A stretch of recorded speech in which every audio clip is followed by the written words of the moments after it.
Alright, the 10th sign is complete and ready for YouTube explanation.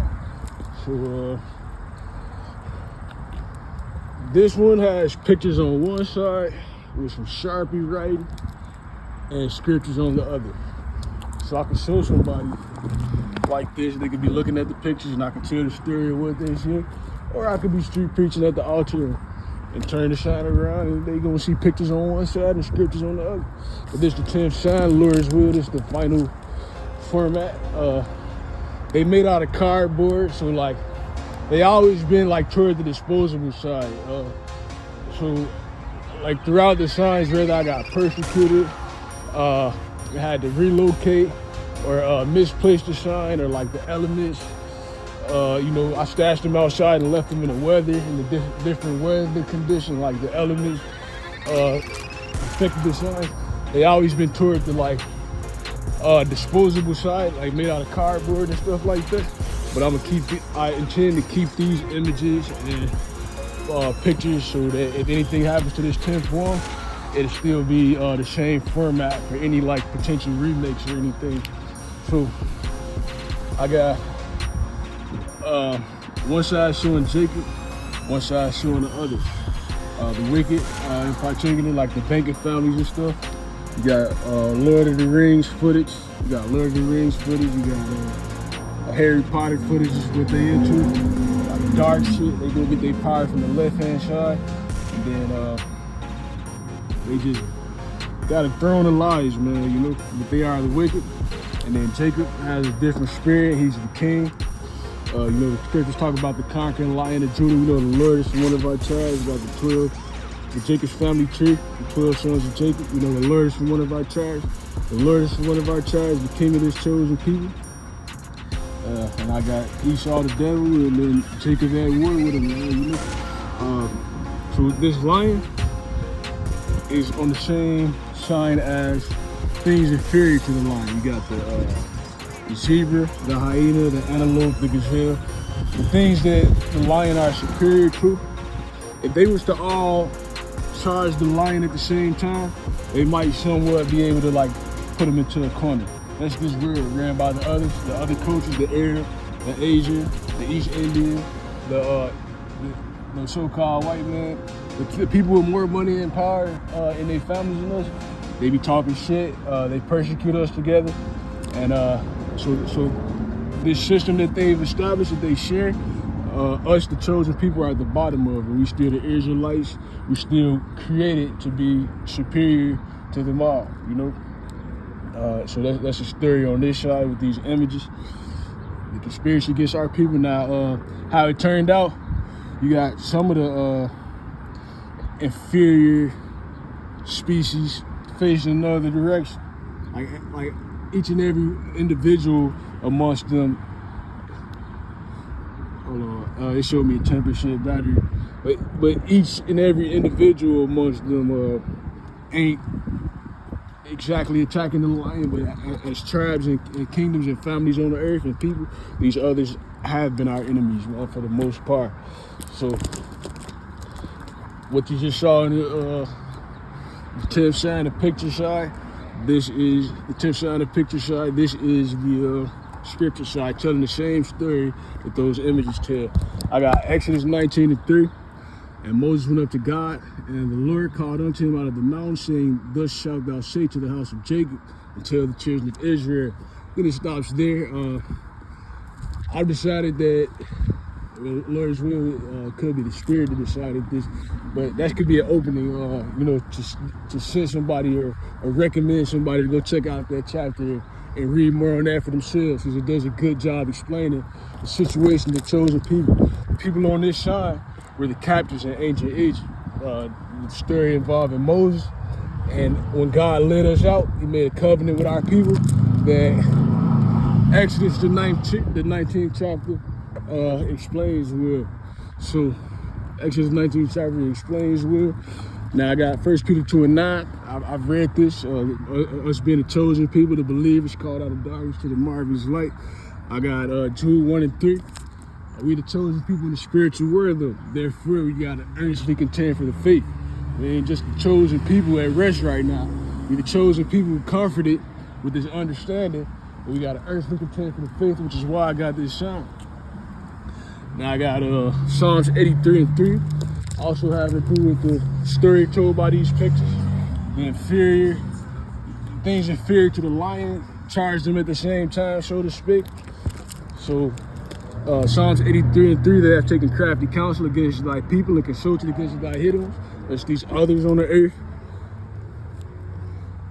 That's what these others on the earth did to the chosen people, which is why we at the bottom of their world. We got jumped on the earth during this spiritual work. Psalms 83 and 3, they have taken crafty counsel against thy people and consulted against thy hidden ones. They have said, come and let us cut them off from being a nation. The name of Israel may be known and remembers.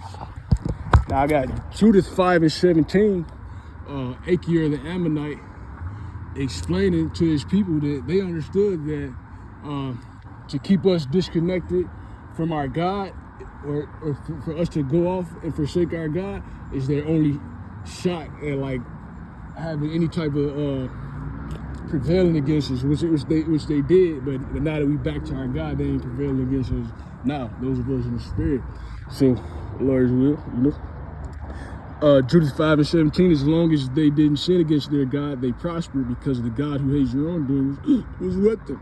So the others understood. There was an understanding amongst the others that if we ain't sinning with our God, then God gonna be with us. So their goal was to throw us off from obedience within his heritage to our God. Verse 18, but when they neglected the way God had laid out for them, they were greatly defeated in many battles and taken as prisoners to a foreign land. So that man Achior was trying to give his people the spill on the situation of our people. They understand that this is real, where the others mock us and work hard to come and try to tell us that we're powerless or whatever. They understand that there's an understanding amongst them that they got to keep us separated from our power for them to even be able to try to mock us or act above us and stuff. So First Maccabees 6 and 8. This is when, if I'm not mistaken, Antiochus Epiphanes, if that's how you pronounce it, he discovered he found out the hard way that that shit, he persecuted the chosen people. He got judged for it. He realized his judgment, and this is his reaction to it. First Maccabees 6 and 8. When the king heard this news, he was astounded and badly shaken. He took to his bed and became sick from disappointment because things had not turned out for him as he had planned. He lay there for many days because deep disappointment continually gripped him, and he realized that he was dying. So he called all his friends and said to them, sleep has departed from my eyes, and I am downhearted with worry. I said to myself, to what distress I have come, and into what a great flood I now am plunged. For I was kind and beloved in my power, but now I remember the wrong I did in Jerusalem.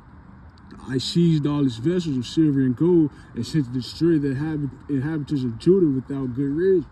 So he realized that he got destroyed, he got punished, his life got judged for his being the enemy to the chosen people. And that's a realization for many others in prophecy. So verse 12.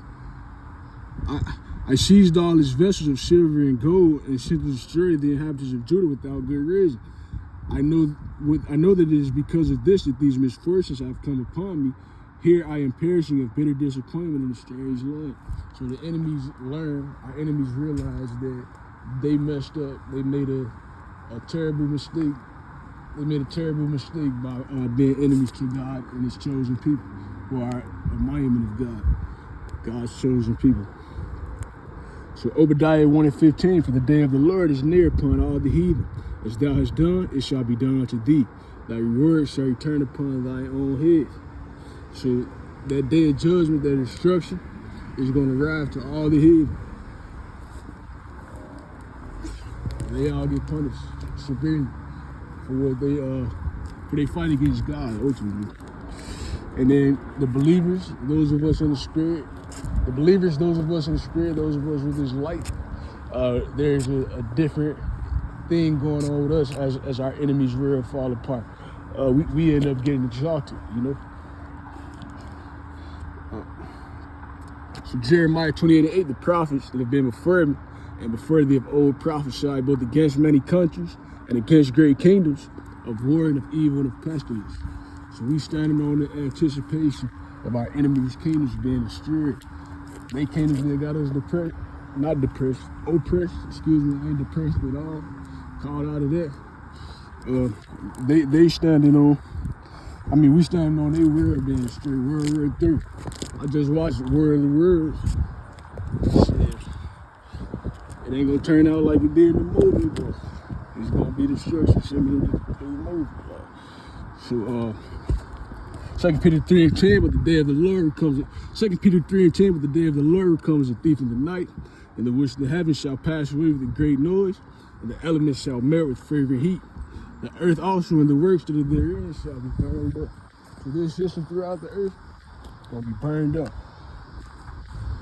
Our enemies' rear are gonna be destroyed, man. And then God's chosen gonna be guided to navigate through this part of prophecy and exalt it, man.